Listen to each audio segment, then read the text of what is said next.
This video will push your studio cinematography to the next level. Hello everybody, my name is Marco Bagnoli, I'm a cinematographer, and today we look at a commercial that was shot in a studio. And a lot of people want this crispy, professional look in a studio. I will explain to you several techniques, how you can build a basic setup and work around this tier technique all the time. So this is the first shot we're looking at, and first of all, great set design. We have this nice frames with this forest kind of backgrounds and this cool looking guy with a pet dog. So what is the most important thing shooting in the studio? You have most of this time just a blank white studio, but it's not actually the use case for a studio. A studio is a location where you can build a location and work with that location in a controlled environment. And that's what they've done here. What makes this scene so cinematic are different kind of techniques they use. First of all, frame your subject. Always put your subject in something framed, in a circle, in a triangle. It really helps focus our eyes of the subject we have to concentrate on. Also, what they've done really great here is creating layers. When you're in a studio, you only have light to create layers because behind you is just a white wall. And in front of you is nothing. So you're just the only layer in the image. But what they've done here is they built several of these doors that creates a slightly smaller tunnel for each step, which creates also more leading lines to the subject and also create more layers. And this would be most of the time just enough, but I tell you, more is always better. They have this idea, okay, now everything is a little bit blue and really monochromatic. We want to enhance the shot. They say, flowers are always great. So in between those doors, they put this great type of flowers and plants, which are on a really nice height. You don't want to fill the whole thing, otherwise you would block your layers. So they're all on a great height. Also, they try to not cross his face with plants, which will distract from the main actor. So try when you do something like this that you leave a little bit of room for the actor so he can breathe. Also, it's always nice to have different kind of plants, but that's why we have set designers for that choose something like this for you. Be creative with it. You can also implement different colors in the background if it would appreciate or tell a bit better or your story. But I think this is a great look. So how do we light a scenery like this? The thing is, you light in a studio just you would light in the real world. What I mean with that, first of all, you have to create a main source. And what they've done here is they placed basically the sun here in the background. One huge hard light that crosses the background, creates these long shadows, and also nearly clips these plants in the background.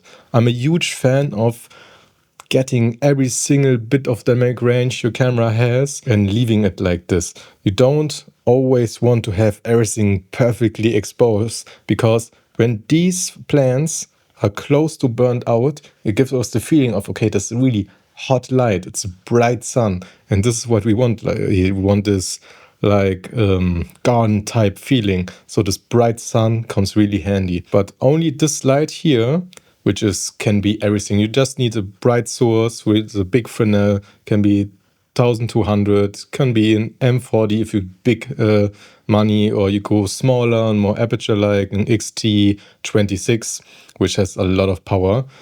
But with only this light, everything would be dark because we just have this one really hard source.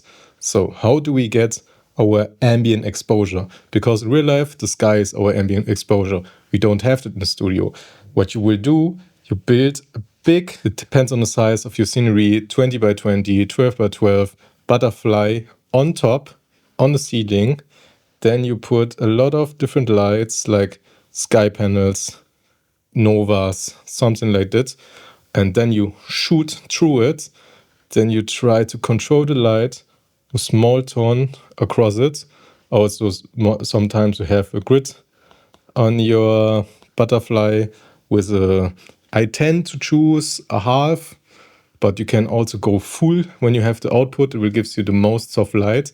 And with this light now, you can control the contrast of the scenery, because from above is the most natural way a light comes from in real life. So, and because it's a big soft source, now we have control over the contrast. So we set a basic exposure, then we use our backlight, then we put our actor in.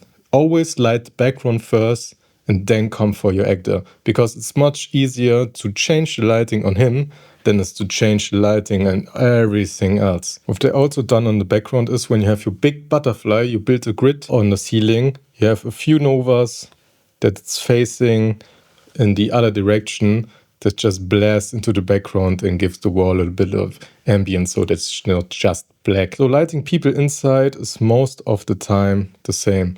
You have a 20 by 20, 12 by 12 butterfly in the studio with a grid on it, and then you have to choose, do I put a big light and just shoot it through it to give him the key, or do I do a book light? Book light, for everyone that doesn't know it, is when you have one ultra bounce on one side, one diffusion on the other side, and then you have your light that blasts into this, so you get a really soft light.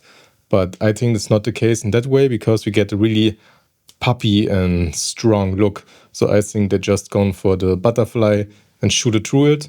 Most important is when you're doing that way, you have to control the light. Even if you use a honey grid, you have to put neck on both sides of the butterfly. Otherwise, you will hit the wall and everything else that you don't want to focus on. So try to just hit the actor.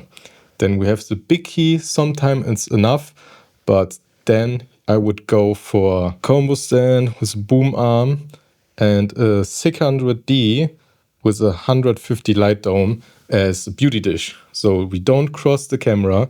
We have this big light that's come for the side, given the key, and then I will fill him in with this light to control the contrast on his clothes and his face, because this is probably a commercial for clothes. I don't know. You have to clearly see everything he's wearing. Also, if you go for the close-up, this nice gives a light, gives a nice highlight, and for women, it really gives you a nice beauty-like feeling. On men, you can a little bit more contrasty, because you want to enhance this strong and edgy face features. The small dog is a little cool extra feature, but I think for small animal like that, a set is not the most perfect scenario, so don't try to use animals at all for most of your shootings, because we have VFX, we have AI, everything becomes cheaper. Let this puppy be at home being a puppy. So this is the close-up for the scenery, and as you can see, now we have a few more informations. Now we can see the highlight, and we only have one light source. That means they don't have this beauty dish light I told you before. It's probably, but still round. What they often use in commercials like this, where beauty is important, is they use this big umbrellas you probably see from photo shootings. It's an easy light to use. It's around 2 meters 20, the bigger ones, and you just blast it on your actor, and it's always a great look because it has this silvery like feeling, and you know this look for a lot of high fashion photography, and on a high fashion video the look will transfer into the video. Also, they moved the backlight a little bit. As you can see, this light was not as prominent than before, but we go for the close-up. We want to make him a little bit more pop out from the background. And as you can see, the whole scenery moved away, because not everything that works in a wide shot works in a close-up. You can see they put a few of the plants more away, a few of the plants closer. You don't have, in a commercial-like situation, continuity. Just try to make every shot as good as possible.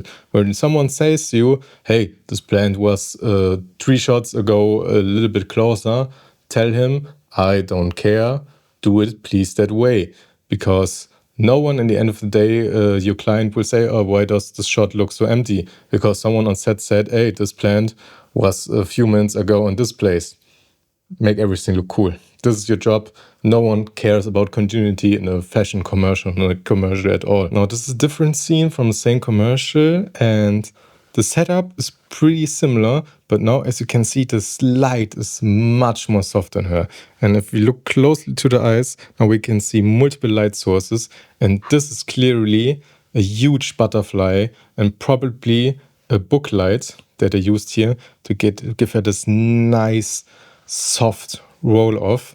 And I think it looks really nice. Furthermore, when you have hair like this, where the hair is in the face on the key side, you have to use a lot softer key. Otherwise, you will create such a big shadow that just will block her face. So always think about it when you blocking your shots where the hair from the actor is, because sometimes can get really annoying. So we're going for the book light here. And as you can see here, she has no backlight at all.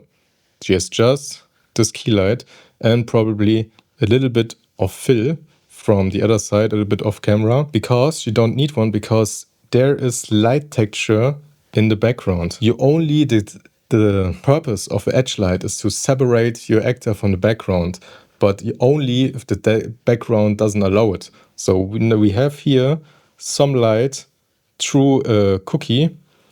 A cookie is something with holes in it, which just creates texture. Something when you use an Aputure spot and use one of the things you can put in here. And they just did it for the background. And now we have a brighter background on some of these places than her hair. So she doesn't need this edge light because she's already separated. So if you enjoyed this video, I really would appreciate a subscription from you. Here's daily upload and I'll see you next time.